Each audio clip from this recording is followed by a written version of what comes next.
안녕하세요. 알쓸맥자 뷰난세입니다. 한 주 잘 보내셨나요? 이제 정말 2022년의 마지막이네요. 마지막 주고요. 이번 주말이 지나가면 이제 2023년입니다. 믿기지가 않네요. 왜 이렇게 시간이 빨리 가는 거죠? 그 비어도선트의 밤 저희가 했고요.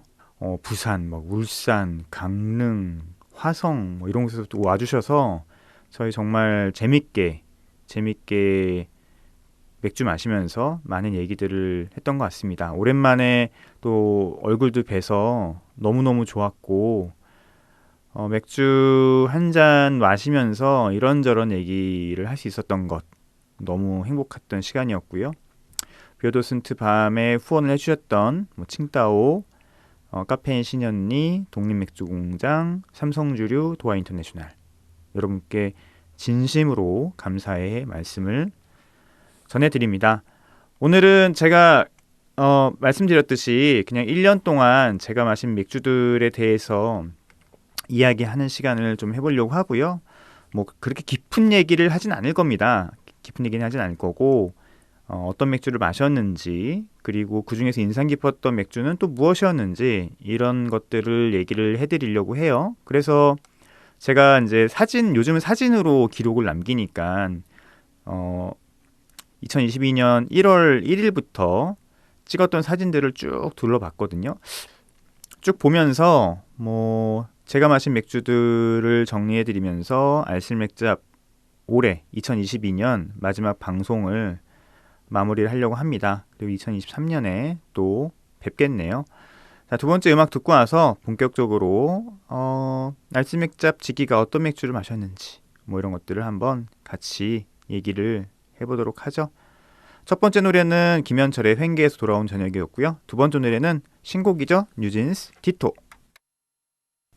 뭐랄까 크래프티하지 않은 오리지널 혹은 트레디셔널이라고 해야겠네요. 트레디셔널한 스타일들을 제외하고 무엇을 마셨는지 쭉 정리를 해봤어요.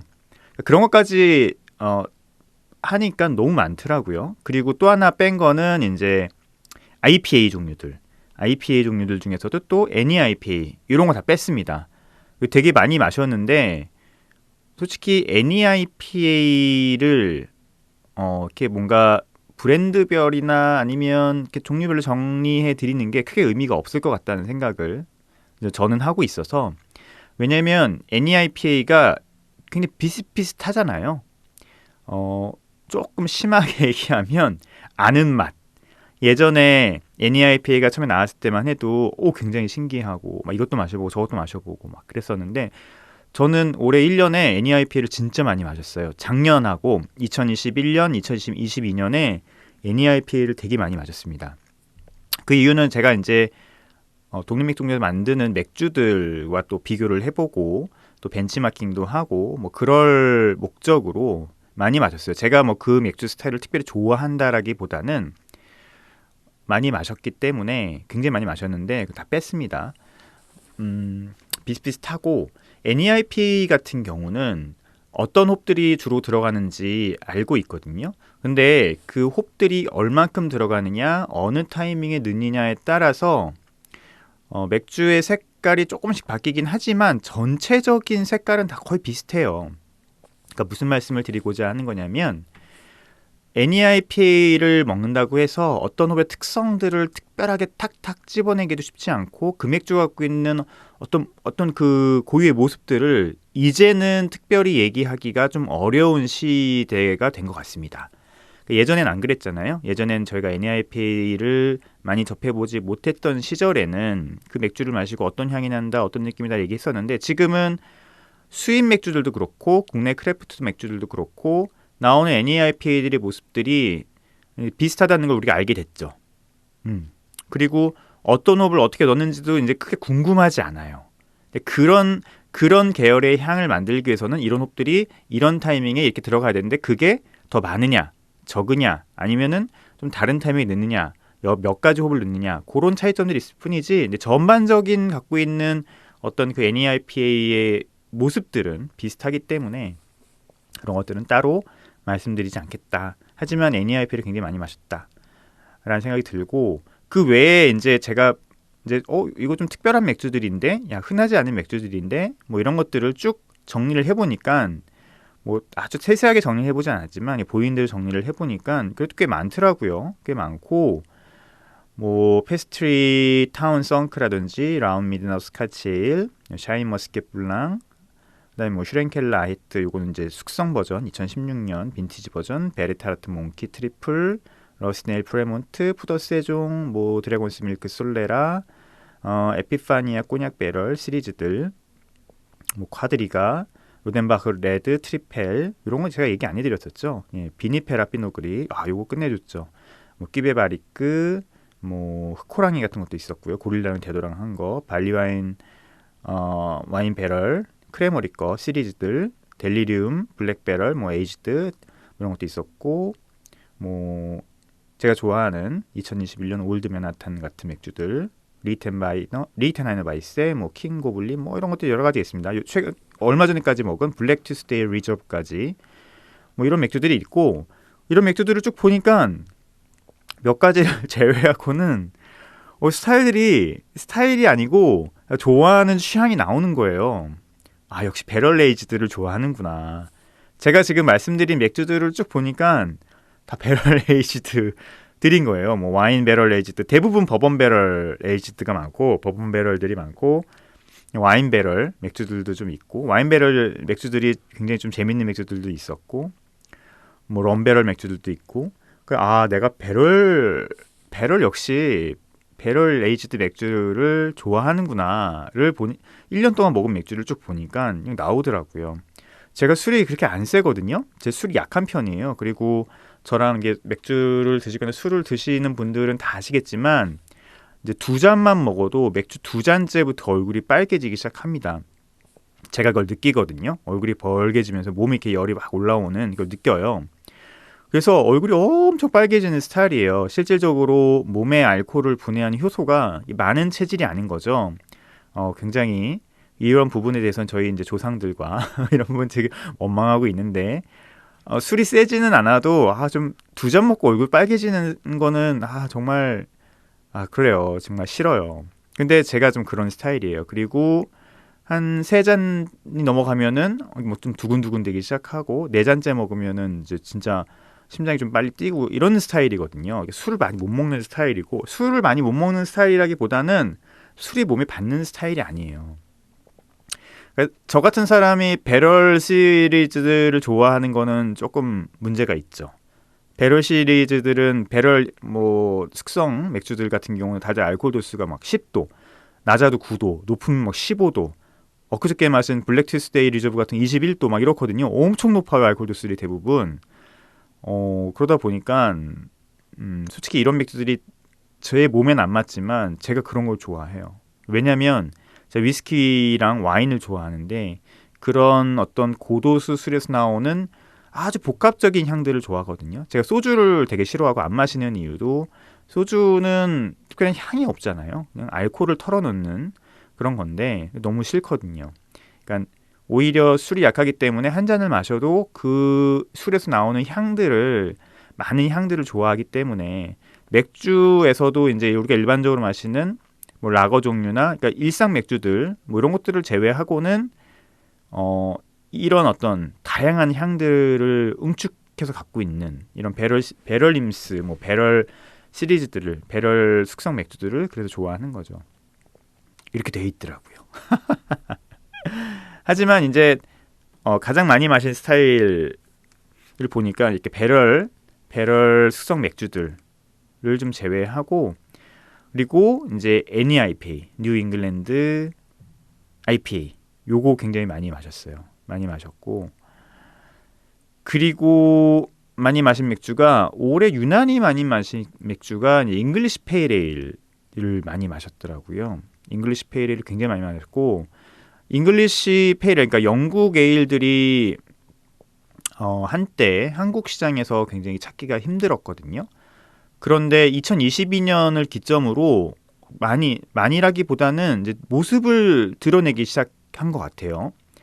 플러스 맥주들이 케그 맥주들하고 병맥주들이 본격적으로 다시 수입이 되면서 이제 등장을 했고 그 소식을 듣고서는 제가 굉장히 많이 마셨죠. 그리고 런던 프라이드죠. 런던 프라이드 같은 경우는 굉장히 상태가 좋은 맥주들이 펍에 있어서 특히 뉴타운이나 링고에서 엄청 많이 마셨는데 런던 프라이드 엄청 많이 마신 것 같아요. 뭐 그냥 펍에 뉴타운이나 링고 가서도 기본적으로 마시기도 하고 뭐 한 번에 막 세 잔 마시기도 하고 눈에 보이면 구입을 해서 집에서도 마시고 항시적으로 마셨던 것 같고요. 그리고 홉고블린 같은 경우도 오래 많이 마셨던 것 같습니다. 홉고블린, 뭐 루비비어는 완전 잉글리시 페일에일이라고 하기는 약간 뭐 퓨전 같은 부분이 좀 있긴 하지만 뭐 홉고블린도 많이 마셨고요. 그리고 사무엘 스미스 인디아 에일하고 사무엘 스미스 이제 페일에일이 또 올해 수입이 됐잖아요.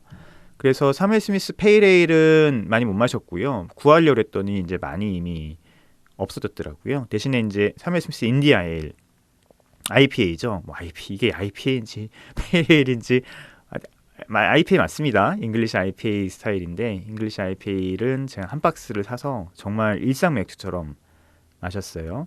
그리고 이제 텍스턴이 또 들어왔었죠. 예, 텍스턴이 들어와서 오랜만에 뭐 페큘리어, 올드 페큘리어도 마시고 올드에일이죠. 마시기도 했고 그리고 또 텍슨에서 나오는 페일에일들, 뭐 비터들 요거는 펍에서 많이 마셨던 것 같습니다. 최근에 또 잉글리시 맥주들이 영국 맥주들이 또 수입이 됐더라고요. 이거 한국에 이미 있었던 거고 제 이름이 뭐였더라? 정확히 기억이 안 나는데 그 맥주가 최근에 또 수입이 됐어요. 그래서 제가 또 많이 마셔볼 예정입니다. 프로포잡 맥주들 다시 수입이 돼서 마셔봐야죠. 그걸 많이 그 스타일별로 수입되던데. 그래서 영국 맥주도 많이 마셨고요. 영국 맥주 같은 경우는 한국에서 호불호가 너무 심해서 저 같은 사람은 워낙 좋아하고 뭐 그 영국 맥주 갖고 있는 매력을 좋아하기 때문에 마시는데 그 하여튼 여튼 프루트 에스테르 같은 그리고 영국 노브롭에서 나오는 약간 그래시하고 약간 얼씨 같은 뭐 그런 향들 강하지도 않죠. 정말 그 섬세한 향들 그리고 뭐 그냥 마시기 좋잖아요. 라거처럼 꿀꺽꿀꺽 마시기 좋기 때문에 일상 맥주로 많이 마셨는데 이런 향들이 크게 매력으로 다가오지 않는 분들도 되게 많습니다. 그래서 밍밍해. 무슨 맛으로 먹어?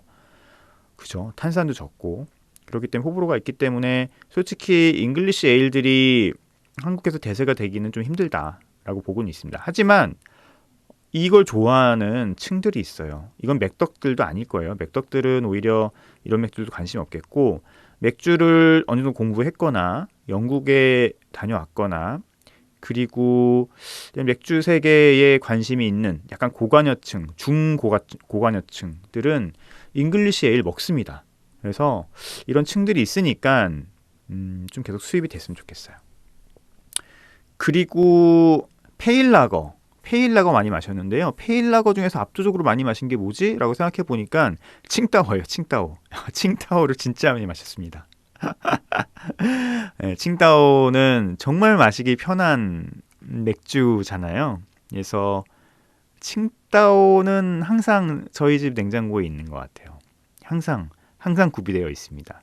10,000원 내캔 살 때도 항상 구비되어 있고 칭따오를 진짜 많이 마셨고요. 그리고 역시 제가 제일 좋아하는 맥주인 이제 필스너 우르켈도 항상 저희 냉장고에 비치가 되어 있죠. 얼마 전에도 750ml짜리 뚱뚱이 필스너 우르켈 마셨는데 필스너 우르켈, 칭따오 그리고 칼스버그 하이네켄 요런 맥주들은 항상 구비되어 있습니다. 라거 맥주는 냉장고에 항상 구비가 되어 있죠. 어쩔 수 없는 것 같아요. 그리고 이렇게 제가 이제 밤새 작업을 하는 그런 경우들이 있는데 뭐 글을 쓴다거나 뭐 강연 준비를 한다거나 그럴 때는 항상 라거 맥주를 마실 수밖에 없다. 왜냐면 그보다 더 알코올 도수가 높은 걸 마시면 저는 피곤하니까 라거 맥주를 많이 마셨습니다. 그래서 올해 많이 마신 스타일들을 좀 보니까 배럴 숙성 맥주들, NEIP들, 영국 맥주들, 칭따오, 필스너 이렇게 많이 마신 것 같고요. 그리고 올해 좀 가장 인상 깊었던 맥주를 좀 뽑아봤어요. 첫 번째는 베르타르트 몽키입니다. 빅토리 거고요. 더 이상 수입이 안 돼요. 요거 제가 몇 년 전에 구매를 했다가 올해 초에 마신 거거든요. 계속 갖고 있다가 올해 초에는 마셔야겠다 싶어가지고 마셨는데, 이 베르타르트 몽키 같은 경우는 빅토리에서 배럴, 이것도 역시 배럴 시리즈죠. 와인 배럴에 숙성한 맥주고요. 트리플이라고 해서 나왔어요. 그래서 그게 이제 저는 트리펠이라고 봐서 했는데, 여기 이제 딸기가 들어간 사우어 트리플 와인 숙성 맥주. 굉장히 크래프티한 맥주죠. 그냥 크래프트 맥주입니다. 특별한 뭐 스타일이라고 우리가 얘기하기도 좀 그렇고요. 사우어 에일인데 와인 배럴 숙성되고 거기에 생딸기가 들어갔다. 그리고 역시 사우어가 있는 그런 맥주입니다. 그런데 제가 사우어 맥주 별로 안 좋아하잖아요. 그런데 이 맥주가 갖고 있는 복합성과 밸런스가 어마무시했던 것 같아요. 그리고 딸기가 이 사우어 에일과 정말 잘 어울리는구나를 이 맥주를 통해서 제가 알게 됐죠. 그래서 좀 힌트를 얻었던, 양조에 있어서 힌트를 얻었던 그런 맥주고요. 정말 맛있게 먹었던 맥주입니다. 제가 사우어 에일 별로 안 좋아함에도 불구하고 진짜 맛있게 먹던 맥주였고요. 그 다음에 드래곤스 밀크 솔레라죠. 이 맥주는 정말 제가 이 맥주 한 병도 갖고 있거든요. 여전히 나중에 꼭 마셔보려고.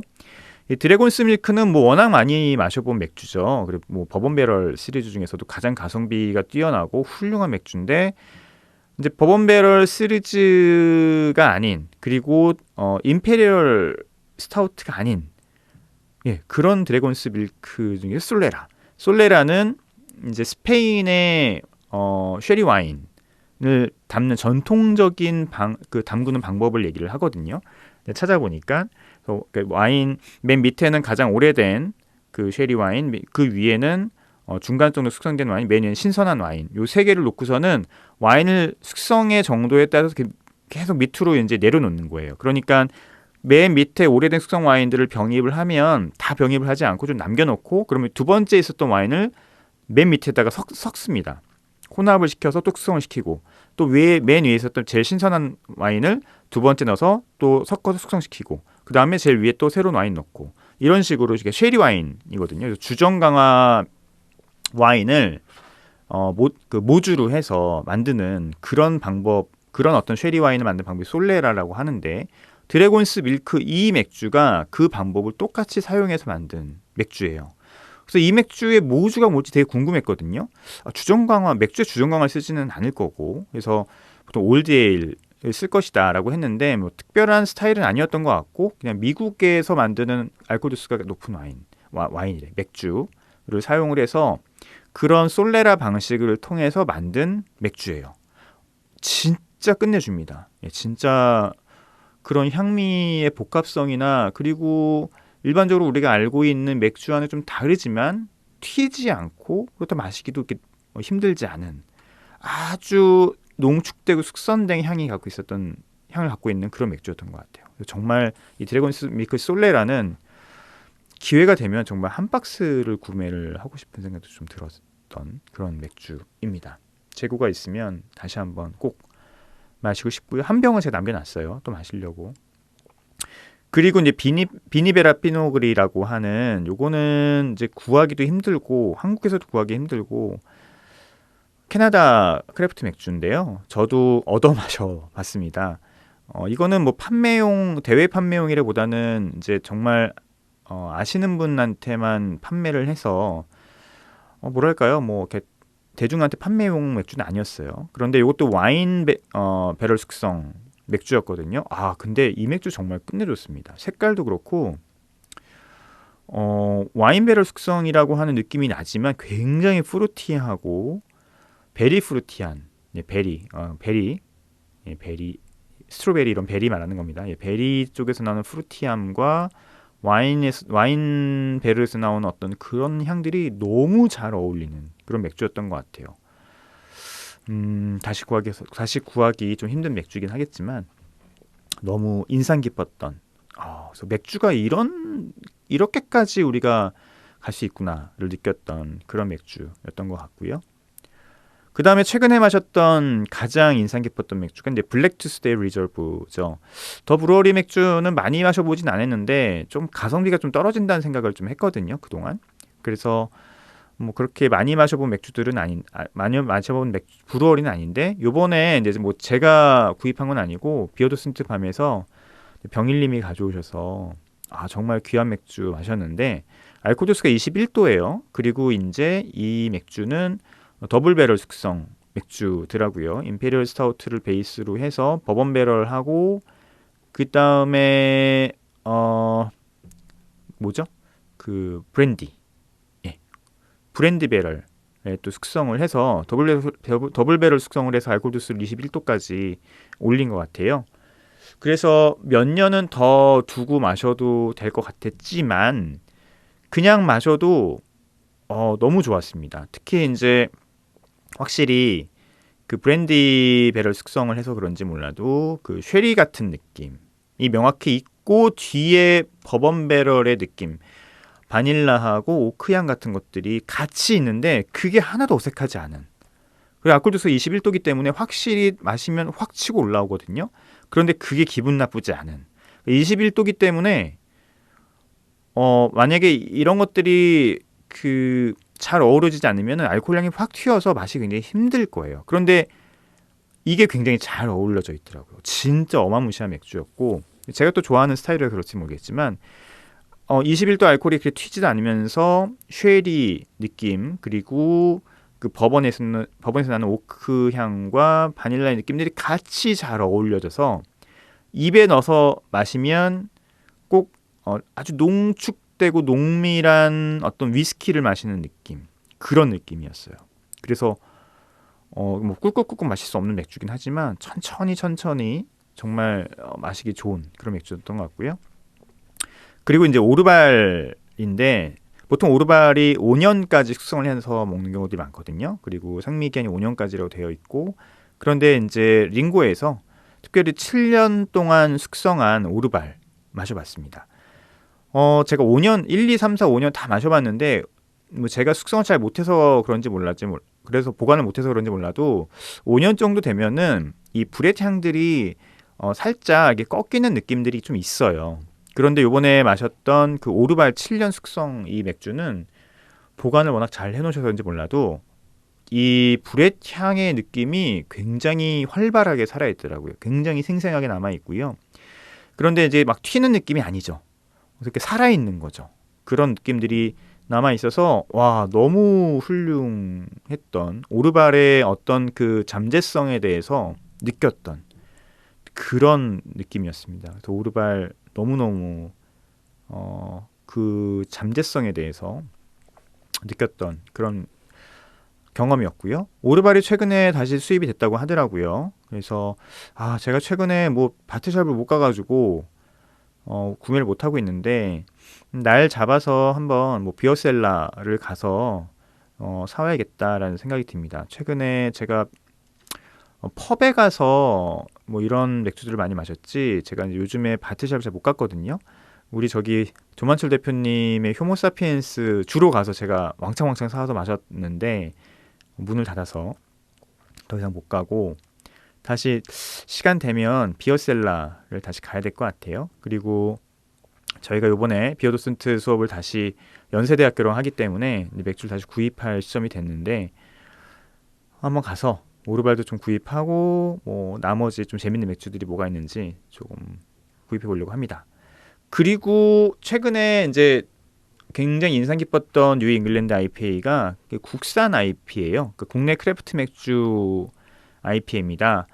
고릴라에서 나온 스펙트럼 뉴잉 요 맥주가 굉장히 인상 깊은 뉴잉이었어요. 제 개인적인 생각으로는 이 맥주가 뭐 트릴리움이나 뭐 웬만한 진짜 미국 뉴잉글랜드 IPA의 뺨을 때릴 수 있다. 그렇게 생각을 합니다.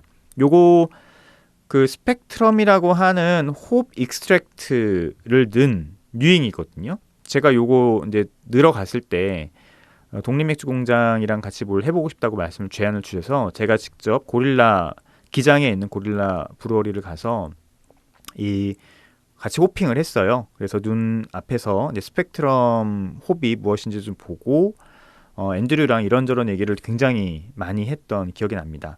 그래서 이제 고릴라 맥주가 어떻게 만들어지는지 좀 보고 또 앤드류의 철학도 좀 들어보고 그리고 바로 앤드류가 주는 여러 가지 맥주들도 마셔봤던 어떤 그런 경험이 있는데 이 고릴라 스펙트럼 뉴잉은요 홉이 진짜 많이 들어갔어요. 그리고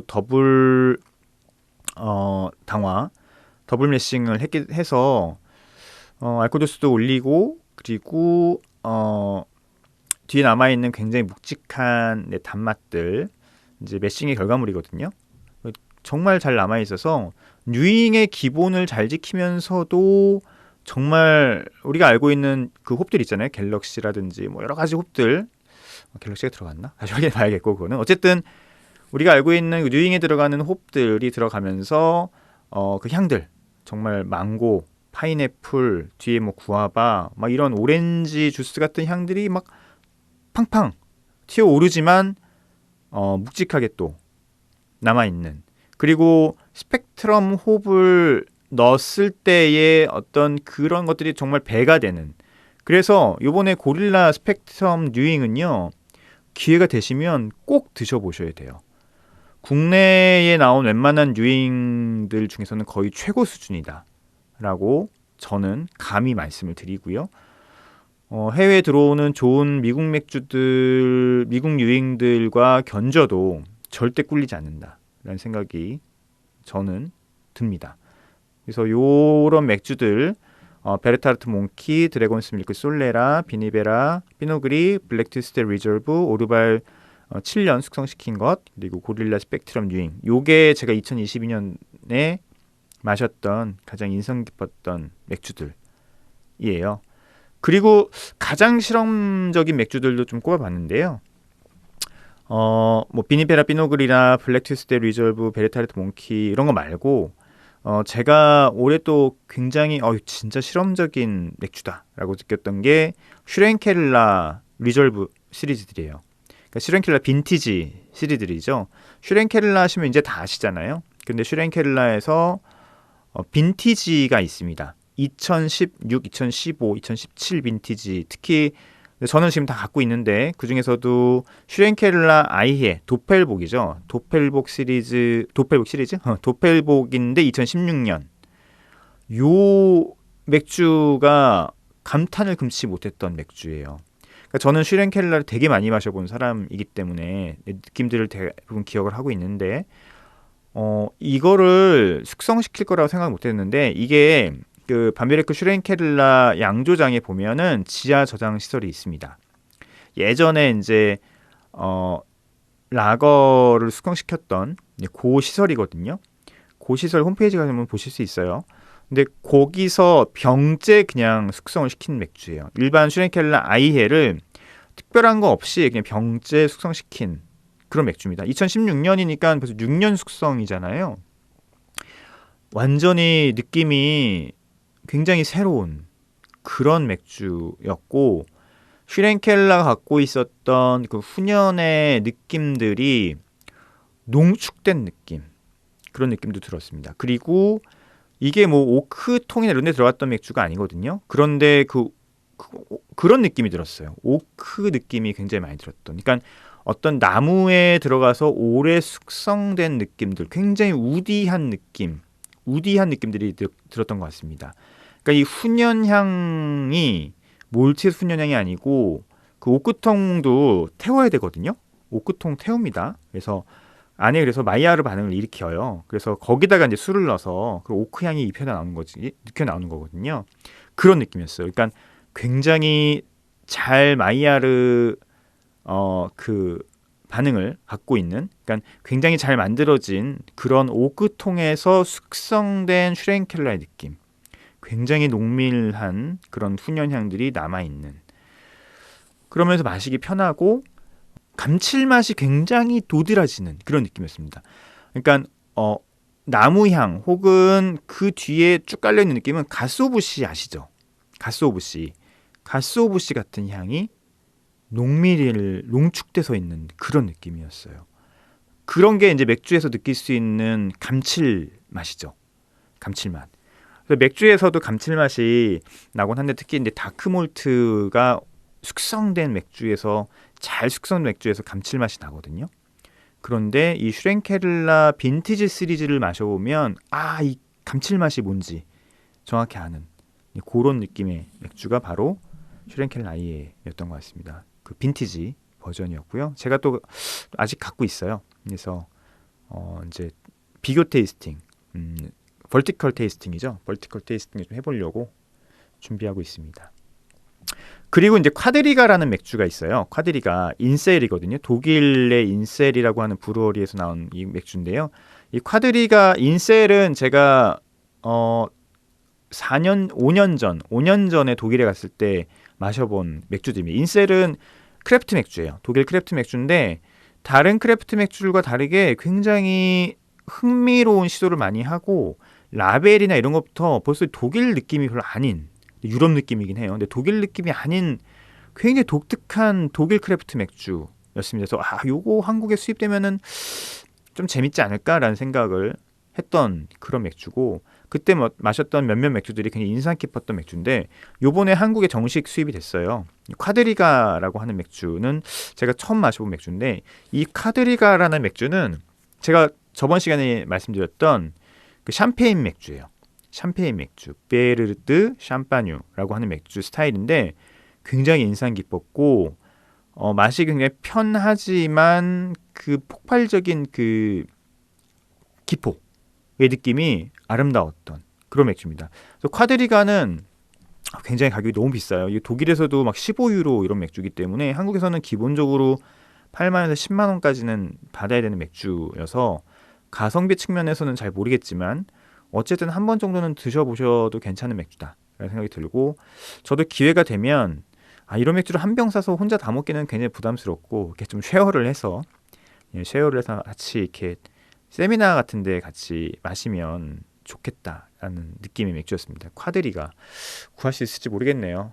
어딘가 박혀 있을 텐데 한국에서 제가 구하고 싶습니다. 그리고 이제 페스트리스 타운 썬크 요거는 더 이상 들어오지 않죠. 굉장히 비쌌던 맥주인데 이게 너무 비싸. 페스트리 타운 썬크는 임페리얼 스타우트인데 여기 딱 보셨듯이 페스트리 느낌의 아주 진한 단맛, 농밀한 단맛이 있는 유당을 때려 넣은 그런 느낌이죠. 그리고 페스트리가 어떤 페스트리냐면 블랙베리, 블랙베리 퓨레가 들어간 아주 농축된 단맛이 있는 임페리얼 스타우트인데 버번 배럴에 숙성시킨 그런 맥주였어요. 그래서 개인적인 취향은 아닙니다. 버번 배럴을 좋아하지만 저는 이렇게 유당이 많이 들어가고 과일에 퓨레가 들어가서 우리가 이제 페스트리 느낌이 나는 블루베리 페스트리라든지 아니면 딸기 스트로베리 페스트리 느낌이 이렇게 만들거든요. 단맛이 굉장히 높죠. 그런 맥주는 저는 개인적으로 선호하진 않는데 개인적인 취향입니다. 이거는. 그런데 실험적인 맥주라고 생각을 했어요. 임페리얼 스타우트 베이스에 이렇게 블루베리 페스트리 느낌을 내면서 버번베리를 숙성시켰다. 굉장히 인상 깊다.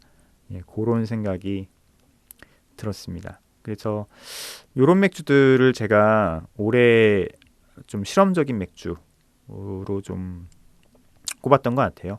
국내 크래프트 맥주 중에서는 좀 인상 깊었던 거는 몽트비어가 저는 굉장히 인상 깊었고요. 샤인머스켓 블랑이나 아니면 라운드 미드나잇 스카치 에일. 그 다음에 얼마 전에 이제 출시된 또 라운드 미드나잇인데 버번 배럴 임페리얼 스타우트. 모르겠습니다. 이게 수입 맥주랑 비교해서 그러니까 좋은 비슷한 이제 스타일의 수입 맥주랑 비교해서 이 맥주들이 더 뛰어나다.